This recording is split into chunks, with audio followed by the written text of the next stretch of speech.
Excuse me. How you doing? What's your name? Oh, World? How you doing, World? My name is Cliche Jeff, and I'd like to invite you to day 53 of the Do You Rules live stream experience. Ooh, how does that sound, baby? Did I hook you and book you? It is day 53.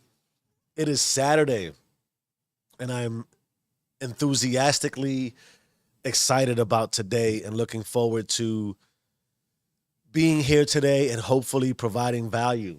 I was thinking about as I opened up how to kind of introduce today. And I just started to consider that we're all in a relationship. We're all in a relationship.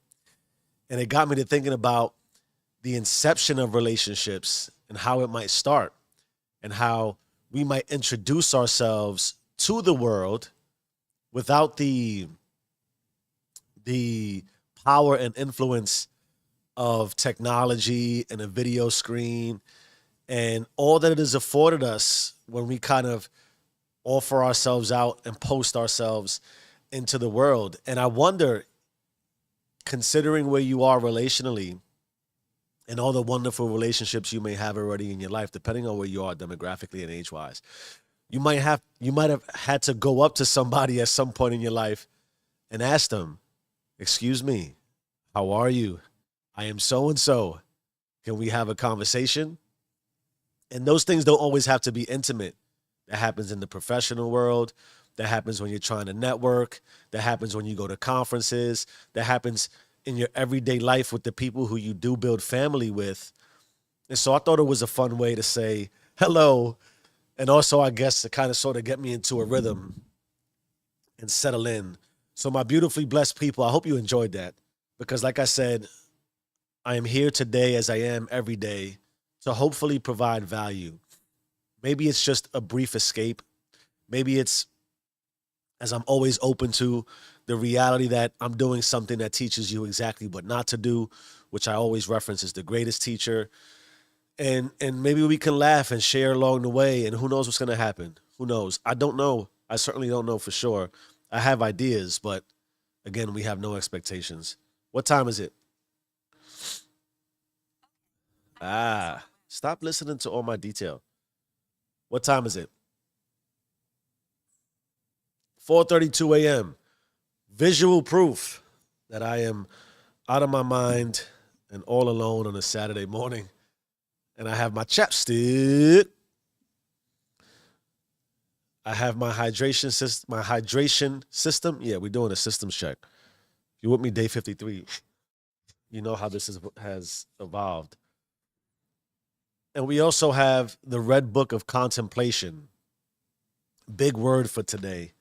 We're going to talk about what we usually talk about on Saturdays, which is an opportunity to reflect. We're going to reflect. I have heavy reflection and the possibility that reflection has turned into contemplation. And the reason I'm contemplating that even is because I read this book this week, couldn't put it down. God Has a Name. What you believe about God will shape who you become by John Mock. John Mock. Got a little Boston in me right there. The parlor. I don't know if that's quite effective. It sounds better in my head, but such is life. It's funny. It's like when my wife, she's Belizean, they speak in Creole, and I'll try to anyway. It doesn't sound like it sounds when you're really from that place. This book, I'm gonna read probably two things from here, and it really broadened my scope, man. It really broadened my scope and my perspective. And the word contemplation, and the possibility that whatever you believe and however you believe it, the idea of worship, and that word makes me uncomfortable, believe it or not, worship. Because what does it mean to worship? I'm going to literally define it, at least in a way. But I wrote a lot of things down along those lines. So the energy and the effort, the intent to provide value is going to be around the reflection process. And then we're going to talk about worship and contemplation, contemplation and worship in some fashion. I don't exactly know how it's going to go, but it is going to go as I continue to settle in emotionally.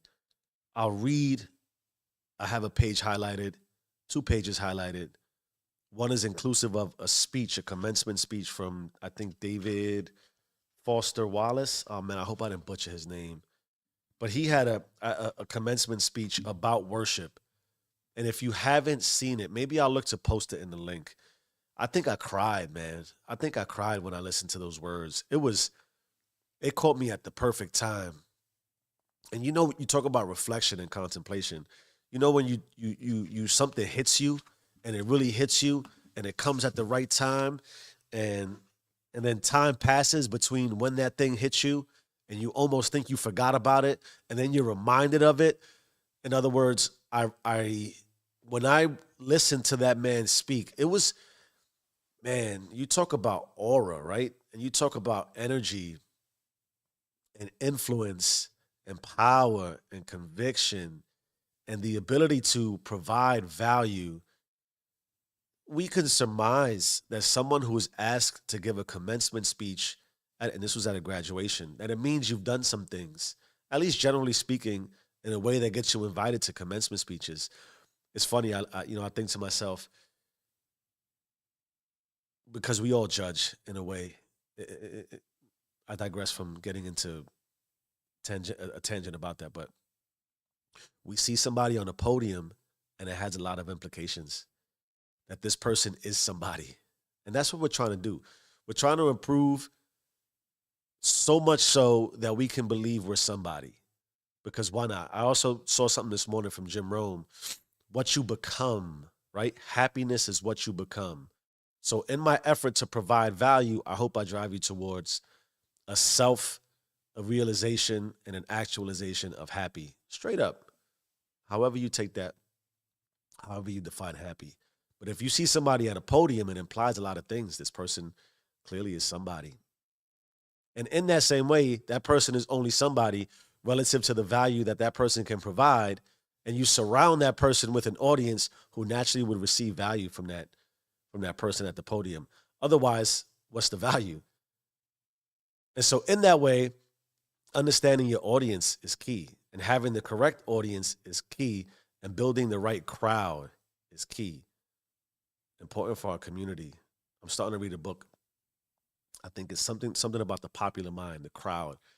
The first 30 pages of that just blew my mind. And here I am reflecting almost all at the same time in a way that excites me because I so look forward to doing this, but also that's because it provides me my individual value. In any event, that speech, he says some things that were just mind blowing. And he got into the idea of worship. So before we get detailed on some of my thoughts, at least I think what will be some of my thoughts, we are starting to also ask the question. I don't want to forget to ask the question. And before I do, let me recenter and regather myself. Excuse me. I feel an itch.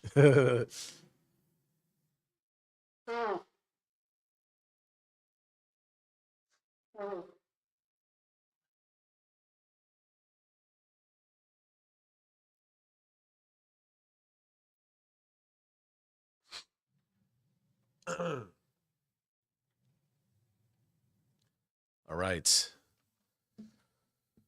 Oh, my beautiful, blessed people. We asked the question before we get into some of the thought processes that make the do you rules, and that make this experience the experience, and that hopefully provides value in your life. And the question is very simple: how you doing? How you doing? It's Saturday. Where you at in your Saturday? Where are you at in your process? Where are you at with how you're thinking this thing through? How has your week been? How have your days been? Are you compounding? You certainly are. Whether you are accepting of it or not, you're compounding something.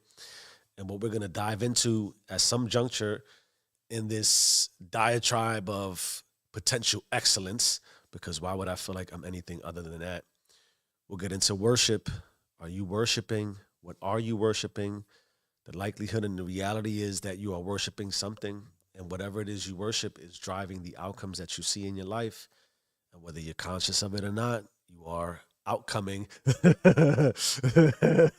you are producing, you are inputting and outputting, you are outputting and inputting, and your inputs and outputs have you in a space and time that creates an existence, that creates a feeling and an emotion and experience of life. That's all this is. So when you consider and you reflect and contemplate, how do you answer the question every day, in order to improve? We measure, and we have to measure in the micro to impact the macro. If you've been here long enough, day 53, then you know this is important to the process. How are you doing today? And answer that question in as great a detail as possible. Don't just reflex, excuse me, don't just reflex answer that question. Contemplation and what we're going to talk about with contemplation is important. Giving yourself value in how you answer that question. If you can answer that question in depth regularly, daily, and compound that, then you might find some answers that allow you to possibly improve. Because if you come to the realization daily that you're just good, or maybe you can accept I'm not good, or like me, you respond with I'm blessed. Either way, the answer will direct you towards, if you feel blessed like me, excuse me, maybe you just got to keep doing what you're doing. Trust the process. Continue to worship what you're worshiping that makes you feel blessed. Continue to stack the wins that clearly lead to blessings. If you're good, all right. And what does that mean? Define that. If you're not good, certainly don't repeat that. Please don't come to the realization daily that you may not be where you want to be, that you're not good, and repeat those things. Because as we'll talk about, I believe in detail and I hope, essentially what that comes down to is you are worshiping a life of just being, and all that's going to be returned to you is that experience.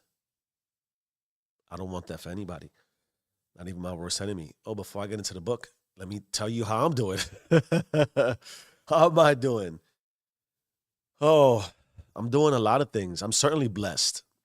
Let me not have that elude thought and reality that I am feeling blessed. I am trying to sort of bask in the ambiance of my excitement. I've come to the realization that I look forward to this so much. If we're going to talk about worship, I can start to worship this process so much that it has certainly an effect that is conducive to a lot of positivity.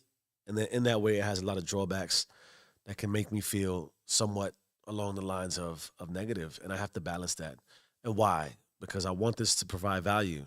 So in my journey and strive to provide value, there's the reality that as I reflect and as I contemplate, sometimes I get the sense that it's more valuable than others.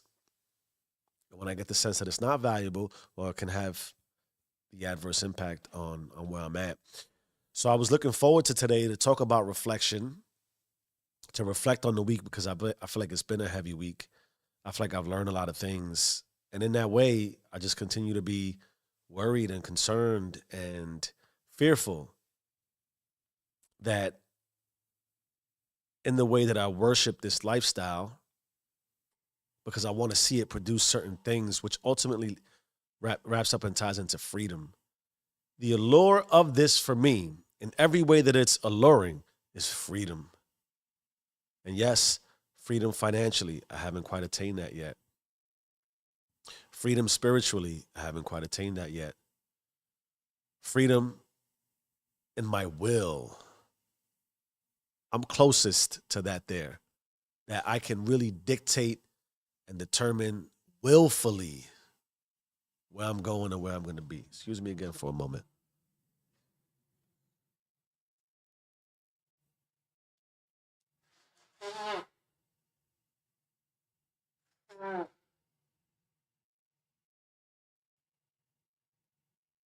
All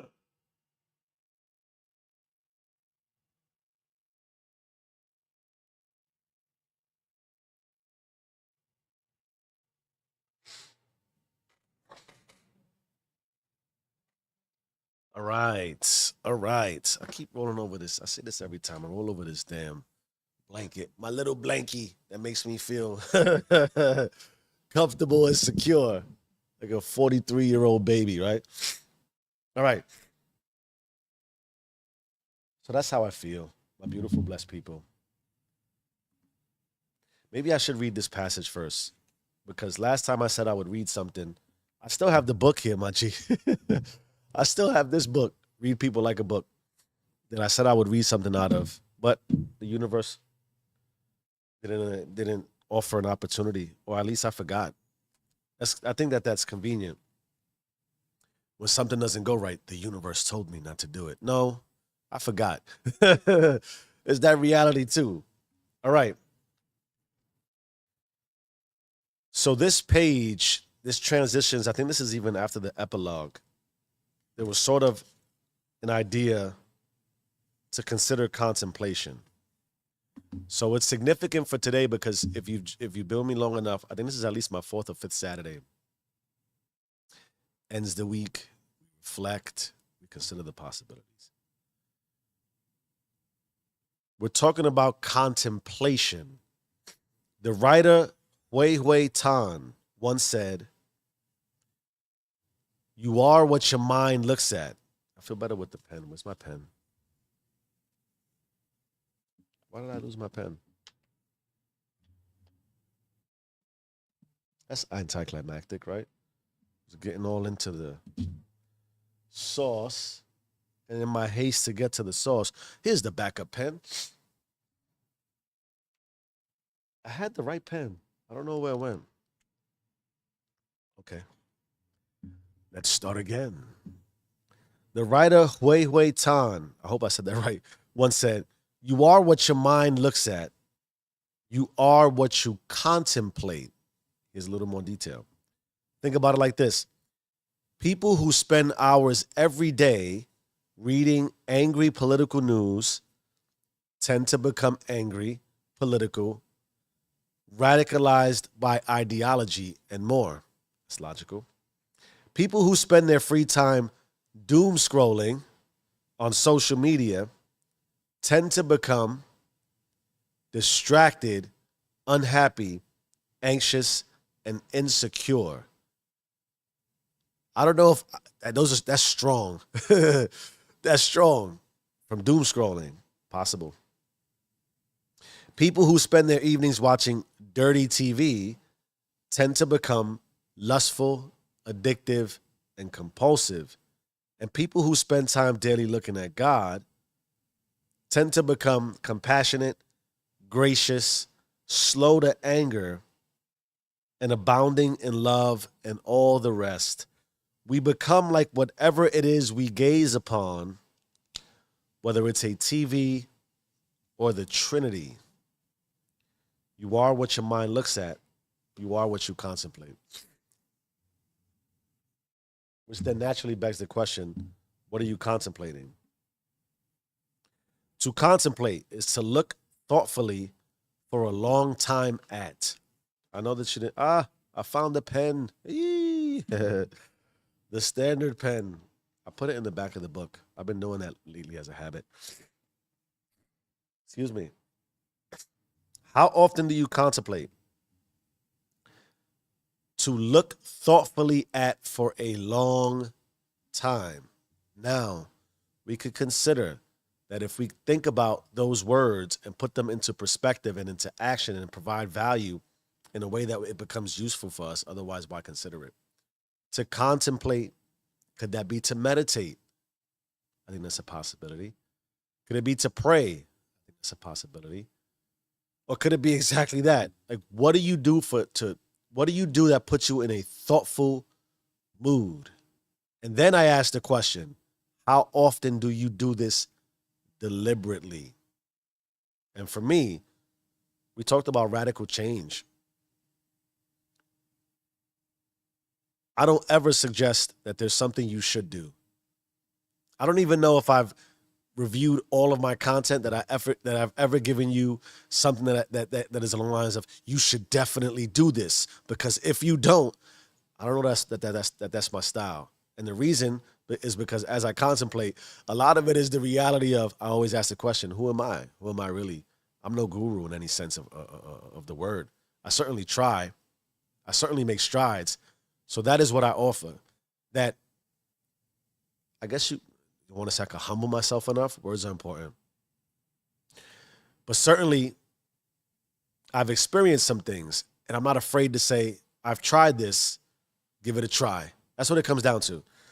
Now, in that way, if I was to ever suggest something that I believe you definitely should do, you should definitely get into some sort of meditative practice. Not necessarily in the traditional sense, the Buddhist sense, the Eastern philosophy sense. It's interesting. I believe that culturally we might see meditation and we think about the lotus pose and we think about Buddha and we think about the Eastern influence again on meditation. But if you've ever read the Bible, if you've ever read scripture, Western culture, that's what American life is from a faith perspective is driven towards. Meditation is written in the Bible. That even Jesus meditated. If you also go into some deep thought and consideration, there's a space in the Bible where Jesus is like born and then he's sent away, I believe, into Egypt. And then he comes back all the years later. He goes from like baby to, I don't know, young child. Hold on. Woo!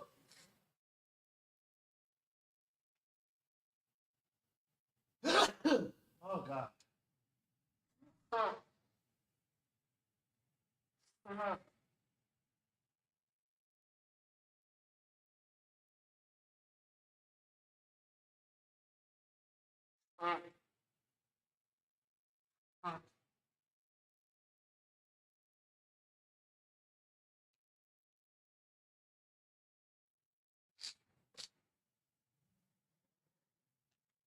I apologize for that. I apologize. All right. And then he comes back, this actualized person. And in that space, apparently there was a lot of meditation that was done. So I would offer you that in order to be able to contemplate, to look thoughtfully at for a long time, meditation is key. But to my point, it doesn't have to be in a traditional lotus pose. You don't have to follow Buddhism or anything else that would be traditionally assigned to meditation. For me, is to contemplate, to give deep thought. How else could we practice reflection regularly? How else could we measure? So those are some of the things too. I don't I don't know what you should do or how you should do it. But if you're doing something, you should measure it. How do you measure it? You measure it literally with data, right? Today's one of those days, and I apologize deeply because I got frustrated. Looking forward to this so much, and that I'll be back.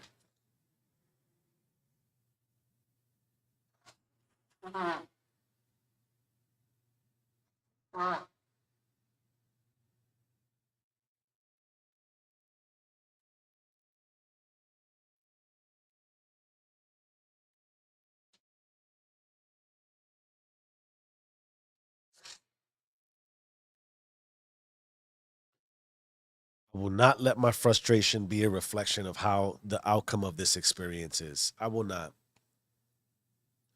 I will also not allow my frustration to have an adverse emotional impact on me.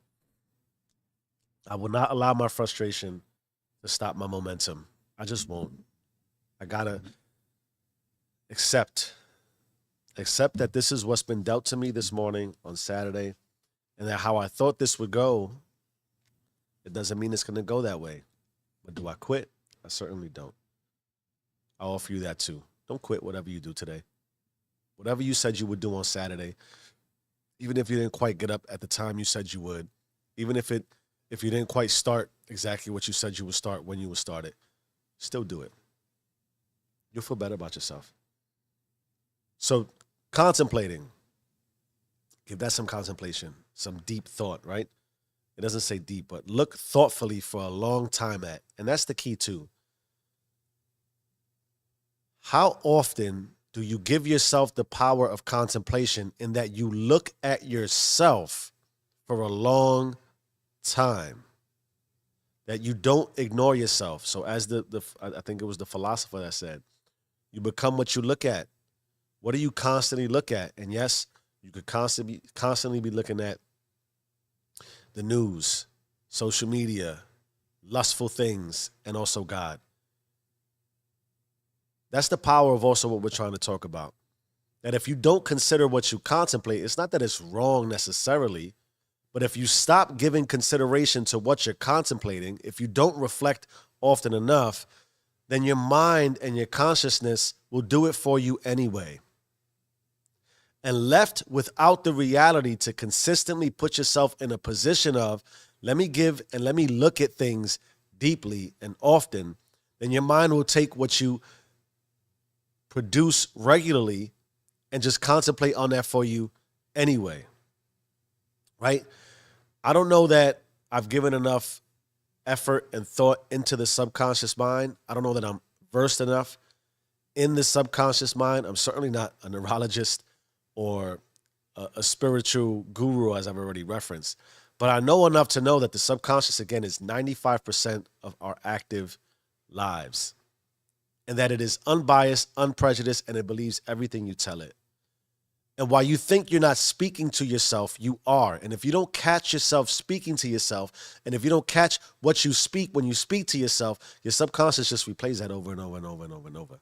Whether you want to or not, you can't stop that process.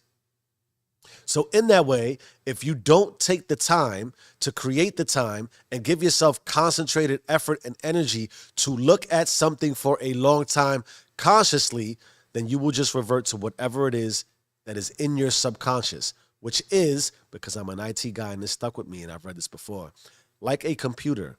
Consider your brain like a computer. Stop me if you've heard this cliche. I know. Why is that significant? Well, when you give it a code, when you give it being a computer, and you program something, then it works as it is programmed to work. It works as it is designed to work. And you are the designer and the creator, whether you realize it consciously or not.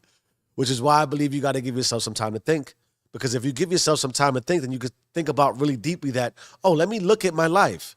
Not suggesting you should. I'm just giving you a potential possibility. Because I believe if you sit and look at it long enough, you might decide, wow, life's pretty cool. That's my whole theme and basis, right? It's not that to suggest everybody's average and everybody sucks at life, so you should make this big pivot. I just believe that in everything I'm seeing and understanding and knowing and learning, a lot of us have stopped looking. And if you stop looking, I just offer you the possibility to start to look again. Why? It's a pretty good life. It's a pretty cool life. There's a lot of things you could still do. And because we've made so many advancements in technology, in our worlds, as far as even the scientific nature of how we rationalize and reason and provide logic and truth. And then there's the spiritual realm. There's all these impacts and influences available to us daily, constantly. I just asked the question, are you looking at yourself enough to understand what it is that you worship? Are you contemplating how it is you are living? And then again, if you are giving yourself some deep thought and you look at it long enough, you might decide, hey, I can make some changes. Or you might decide very consciously, I'm good. Which then means what?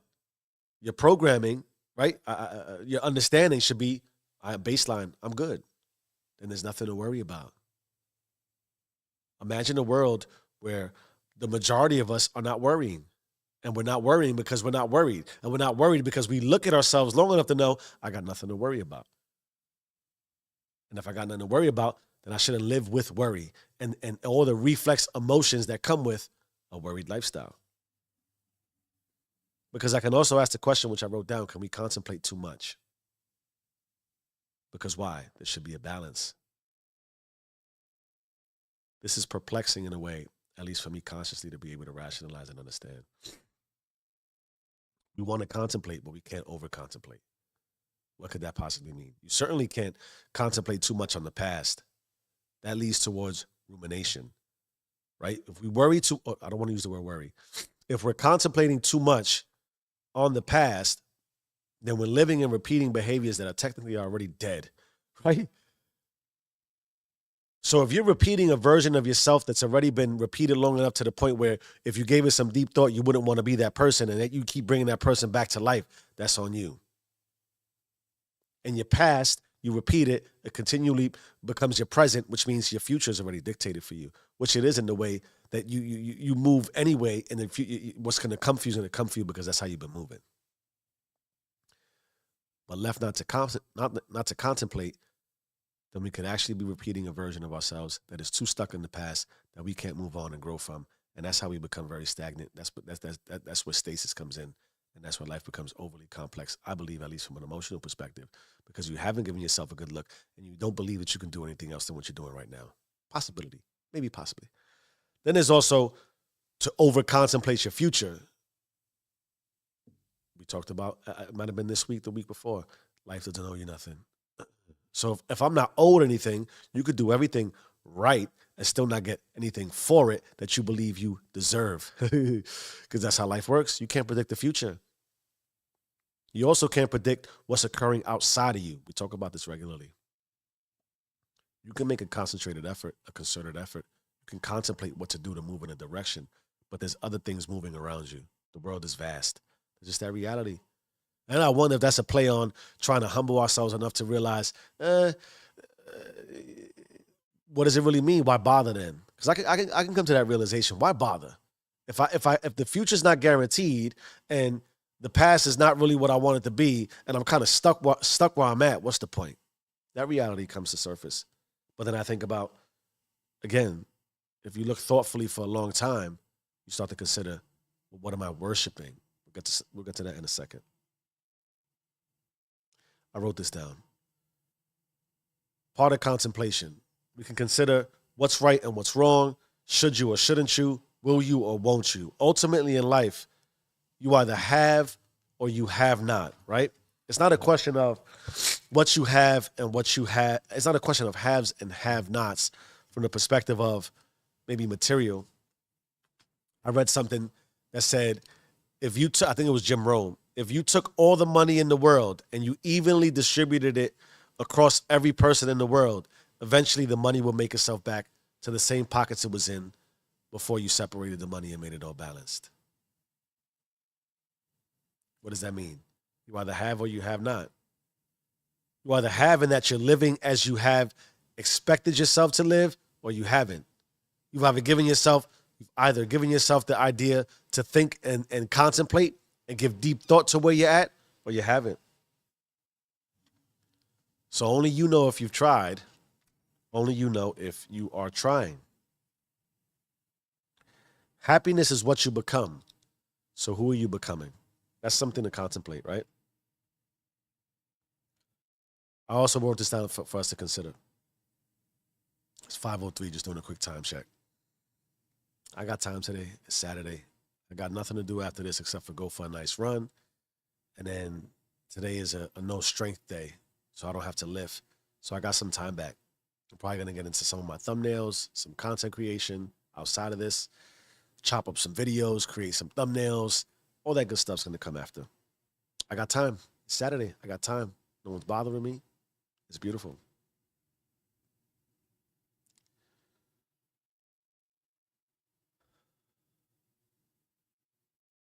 Transitioning from reflection to contemplation.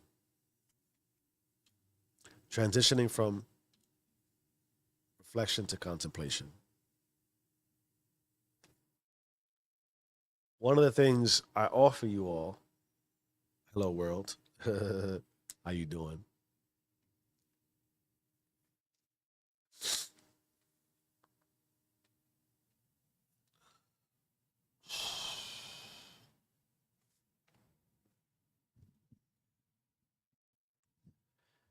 If you are contemplating making a significant or radical change with your life, if you are contemplating expanding and broadening your scope, your possibilities, and the level of success you seek, then it begs the question, what is your interpretation of life and how you seek it? Do you contemplate with that level of depth? I ask and offer that possibility. What is your interpretation? It is why I can offer you suggestions and I can go into great detail for all the things I have tried, all the suggestions provided to me to live a certain lifestyle. But the reality is always going to come down to how you interpret it, because how you interpret it will give you your ability to tailor it to make it tangible for you. Otherwise, you're still living and worshiping a lifestyle that is not yours. Get what I'm trying to say? You get what I mean? It's not to suggest we shouldn't look for influence. It's not to suggest we shouldn't look for inspiration, and dare I even say motivation. But we have to craft our own discipline. We have to craft our own habits. We have to contemplate enough to a level that suggests, I understand that I'm trying to move in a direction that's already been shown to me. The light's already been shined in that space. Clearly, I know it can be done, but I got to do it in a way that is tailored towards me. And the only way to understand how to tailor my own individual life to the way I want to live my life is to understand what's my interpretation. As I've referenced and suggested, if you want to get into deep thought, meditation is a route you should take. How should you meditate? Do you believe it's only Eastern influence versus Western influence? Should it only be spiritual? Is the idea of meditation solely spiritual? There's the idea of Christ consciousness. Can you get that deep, that the third eye, you can tap into it and somehow find God within you? The light, the third eye, that's a possibility. Or, excuse me.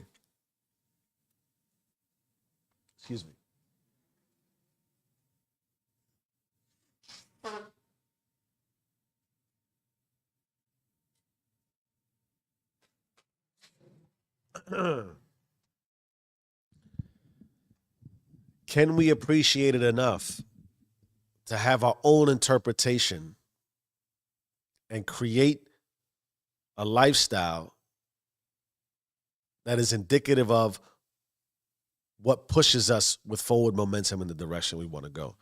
And that goes down to what I talked about. When you contemplate, what you look at ultimately is how you begin to interpret.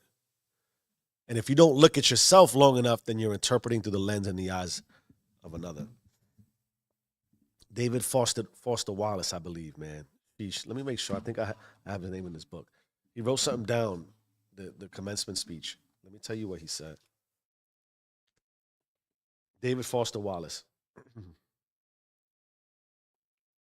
All right, use this as a guide. He says this in the speech. In the day-to-day trenches of adult life, hello, adults, there is actually no such thing as atheism. There is no such thing as not worshiping. Everybody worships. The only choice we get is what to worship. To which he then said,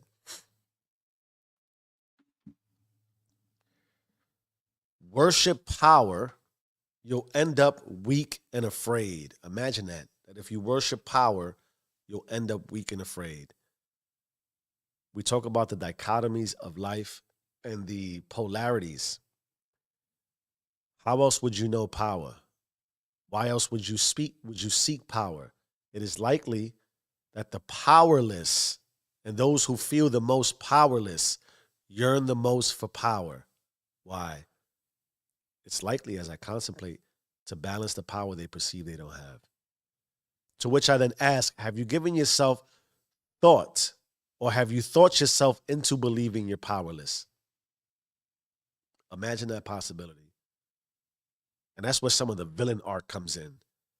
I need power because I felt so powerless in my life. I felt this inability to do nothing. And so now I must do something.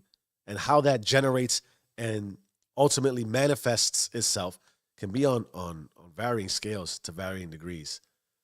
But the power in that, if you seek power, you'll end up weak and afraid. Worship intellect.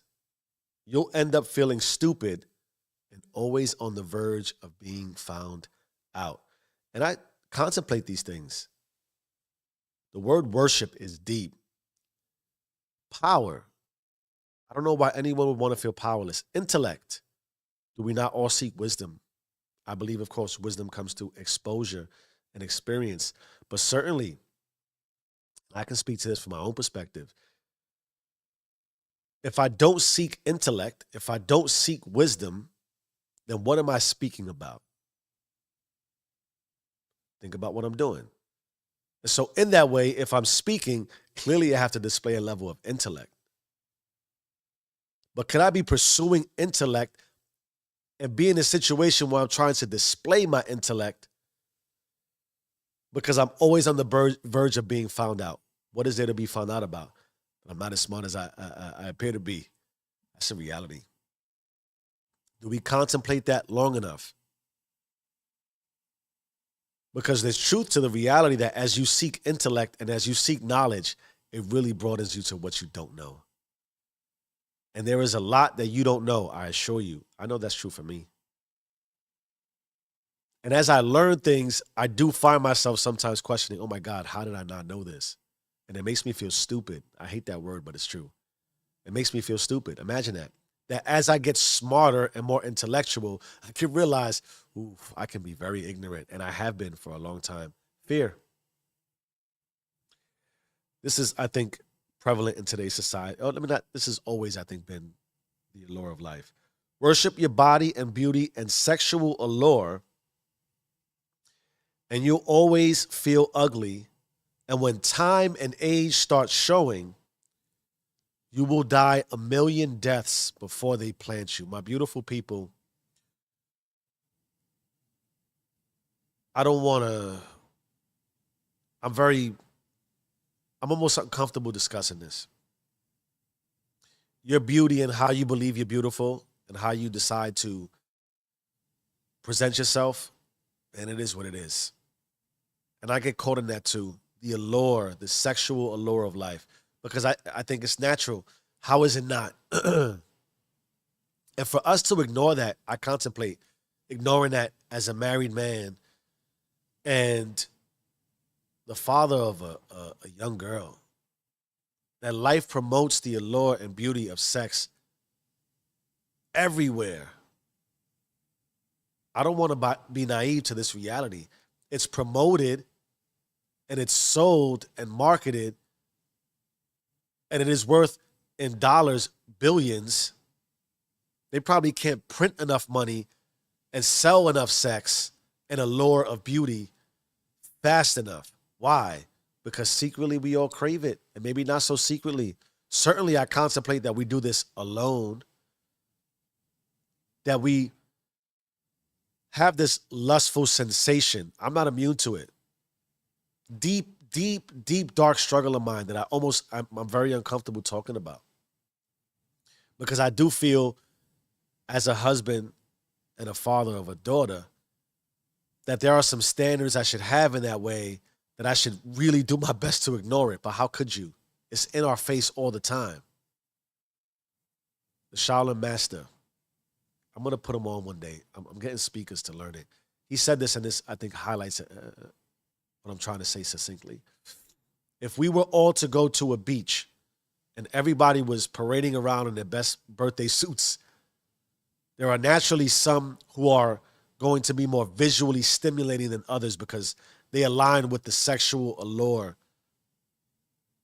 of being in your best swimsuit and displaying it all for the world. It's not to ignore it as if it's not a potentiality. It's to accept that I'm not going to be seduced essentially by it, right? I think there's a great balance here. I learned, and I have this conversation with the people who I love. It is a choice. We have to come to consciousness to accept, I'm going to make this choice not to. Not because I'm greater, bigger, grander, stronger. No, because I'm probably the weakest. Because I see it like you and I want to be, it's all those things. It's alluring. The words are important. It's alluring. But can we fight ourselves and contemplate enough to know and give enough thought to, yeah, it's out there. There's so many beautiful people in the world everywhere. But my choice is not to. And for those of us who heighten it and emphasize it, that you could possibly die a million deaths before they plant you. I think there's a reality too to some of us just aren't as physically appealing as others, right? Obviously, society has an image. And it's easy for someone who doesn't fit the image to say, oh, you shouldn't be that because eventually you're gonna get wrinkles and crinkles and you'll be ugly one day. But that's not fair because I don't know what it's like to be the sexiest and most beautiful man alive.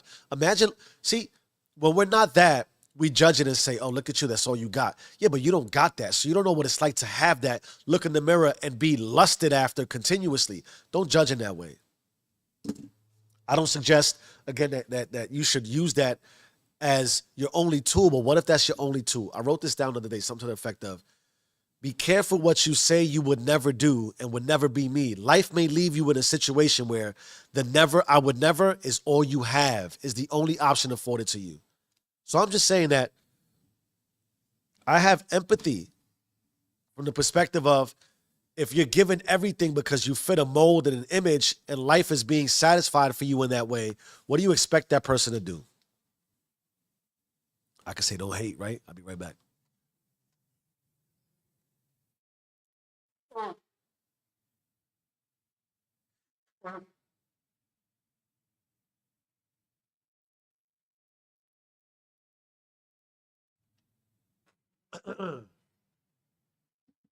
Here's a reality too.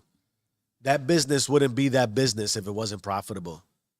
So all of us buy it at some point. And I think there's also a truth to this. All of us at some juncture contemplate enough what we're willing and unwilling to do. And when we decide we're willing to do something, it's okay because we decided we're willing to do it. And we decide to look at it in a way that we're unwilling, we chastise it. That's not cool. It's just a decision. I gotta sneeze. Fuck.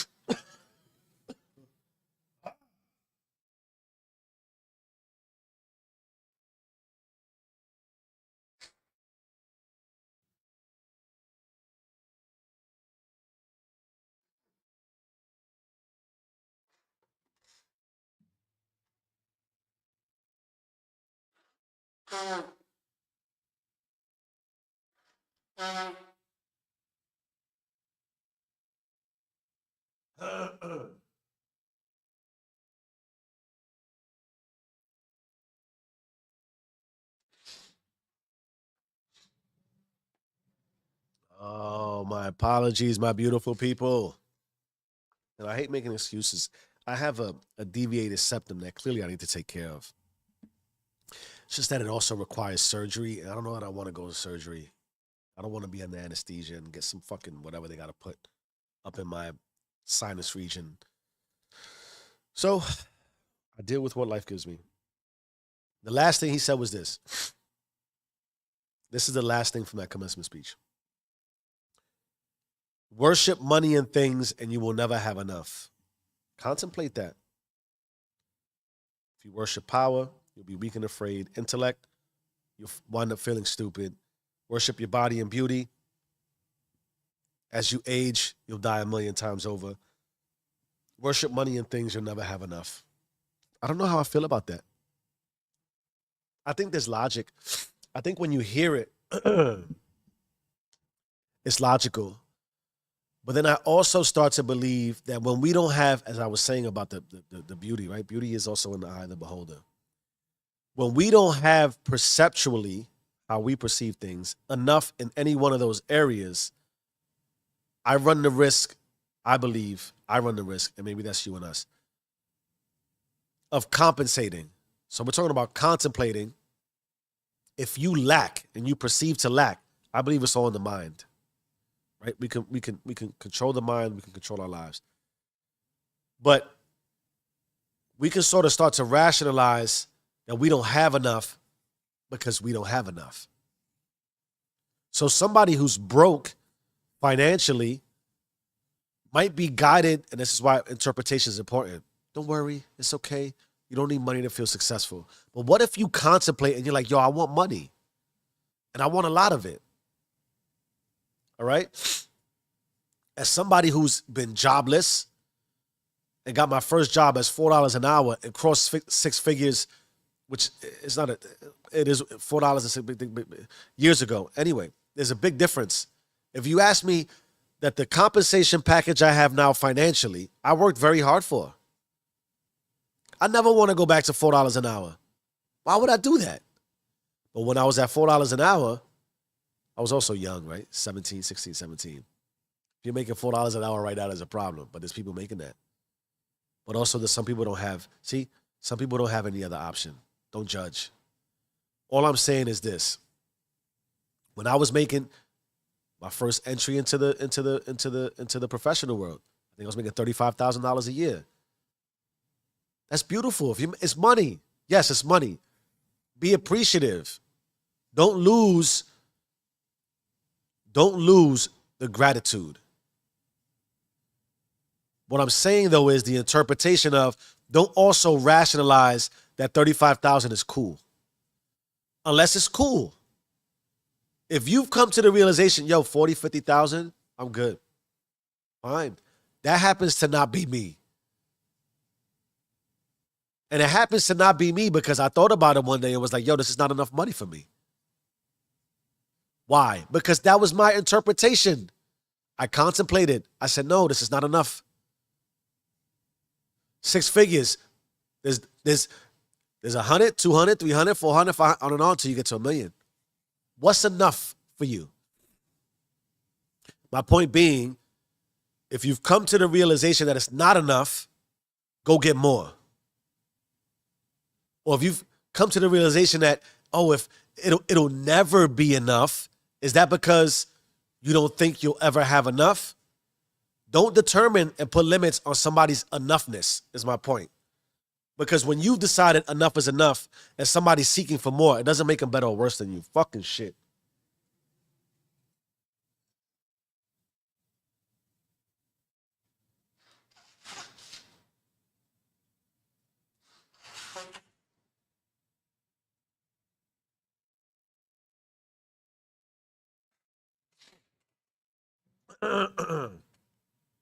So that's my thing, right? My thing is, and that's acceptance, that's balance. What's not enough for you, because it's not enough for you, is not enough for you. What somebody else feels about enoughness is irrelevant. And I don't think we should judge in that way. And you can apply it to every category. So what if you want a different car? So what if you want a different house, more bedrooms, more bathrooms, for whatever the reason? As long as that is your interpretation. That's my message. What's your interpretation? When you contemplate the life you want, how do you script it? If you take out pen and paper and draw your life how you want it, and you don't have your life how you want it, I don't care what it is. You're allowed that. Just interpret it as why you're allowed that for you. Contemplate what you're contemplating to allow it to be for you. That's my thing. That's my whole thing. That's the do you rules.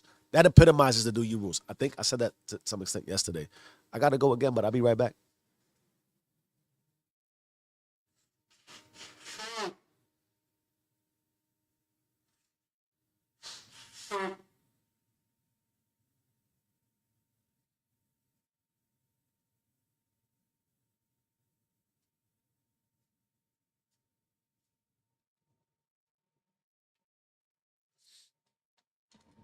Ooh.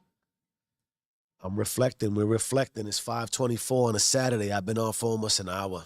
My beautiful people, my beautiful, blessed people. My beautiful, beautiful, blessed people. Reflection, transitioning reflection into contemplation. Understanding not limits, but perceptually, not even perceptually, realistically, defining how you interpret what life offers you to interpret.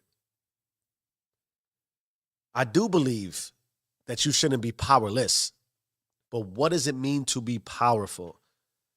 To what degree are you powerful, and what are you doing and leveraging your power for? I think there's a way you can leverage it that can leave you feeling very weak when you when you're left just to you, because that's what it is with the do you rules.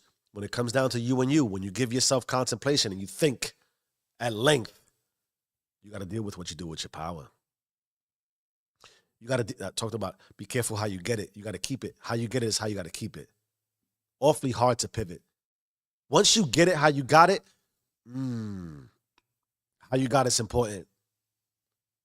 And where you're at on the spectrum of the dualities of life that it offers, well, that'll determine how you feel when you give it thought.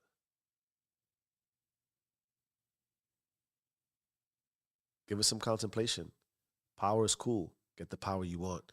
Use it how you want it. I'm not here to judge. I don't even know how you should do it. But power is good. Power affords you a certain fulfillment in life. Intellect. Seek intellect to the degree that you want to seek intellect. But I believe the power in intellect is humbling yourself to appreciate, yes, there's varying degrees of intellect. And also what you're focusing on and what you're learning is what you're learning. There's so much other things you don't know that you're probably never going to learn, that somebody else could be learning. Doesn't make you more or less. Same thing with your physical allure. Same thing with the money we've already touched on. I'm just saying, give it some contemplation. How do you want to identify with these things? Do you want to identify at all with it? Maybe you're like, Jeff, I don't want any power. I don't want any intellect. I don't want any physical allure. I don't want to work on my body. I don't want no money. Okay. Okay. We're reflecting, we're contemplating. I said I would always do this, and I forgot to do it the last couple of weeks. I gave you the greatest thing I've read, the biggest take back, which is what I'm going to leave here today to do, as it's almost 5:30. I haven't had enough outside exposure to nature. I haven't been doing a lot of running. I'm on pace to have one of my least amount of miles ran for the month in like the last 3-4 years, which is not making me feel good. I need outside. I need the world. I need to breathe and see and inhale all the fumes and toxicity that is out there in the world today. The biggest gift, I created a massive amount of content this week. Behind the scenes content, not just live. I have a lot of videos coming up. I have a lot of strategic initiatives around taking what I'm doing here, clipping it, also writing and scripting. And I've also discovered ChatGPT. And what I've been able to do with ChatGPT is drop a lot of my transcripts, drop a lot of my thumbnail creations, and ask it to assess and evaluate. And it's come back with some really poignant things that I could do and learn. And so because it's new to me, and my wife's in marketing, she's been using ChatGPT, I think, since inception. I'm in IT. I use AI in my field. I wasn't using it in this field, ironically, imagine. And what's interesting as I reflect and I contemplate is I've been looking for feedback. I've been looking for, this is going to sound crazy. Let me clean myself up one more time.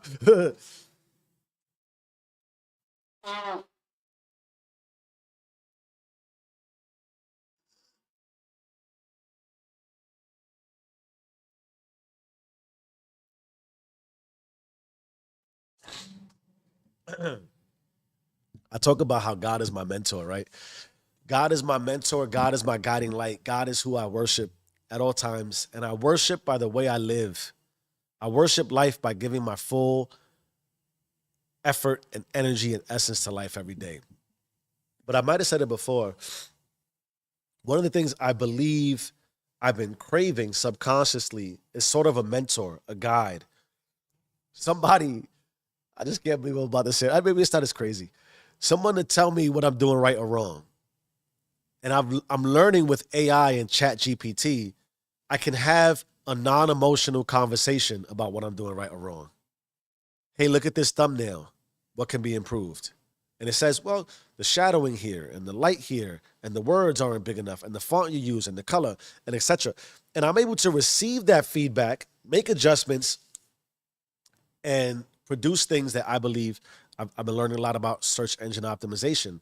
So part of the reflection and why I think content creation was so important for me this week, it wasn't just the creating of the content, the thumbnails, the posting, etc.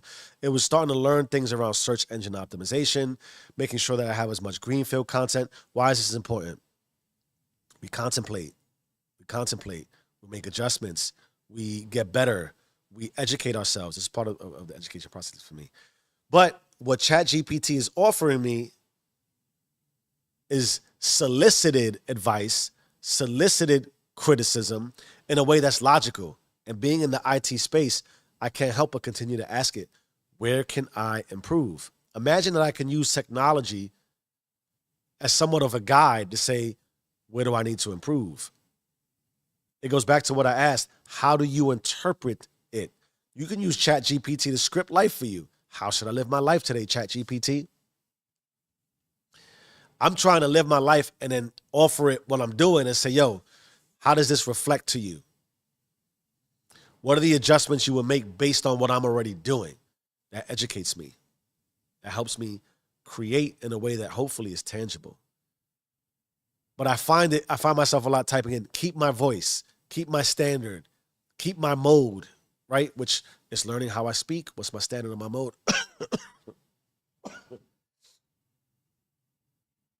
So that's what I got. That's what I got. Highly reflective week. Contemplation is key. Getting outside of nature is key. Having your interpretation about what you're doing and how you're doing is key. And as always, change your mind, change your life. I am who I say I am. Do you and stay rich.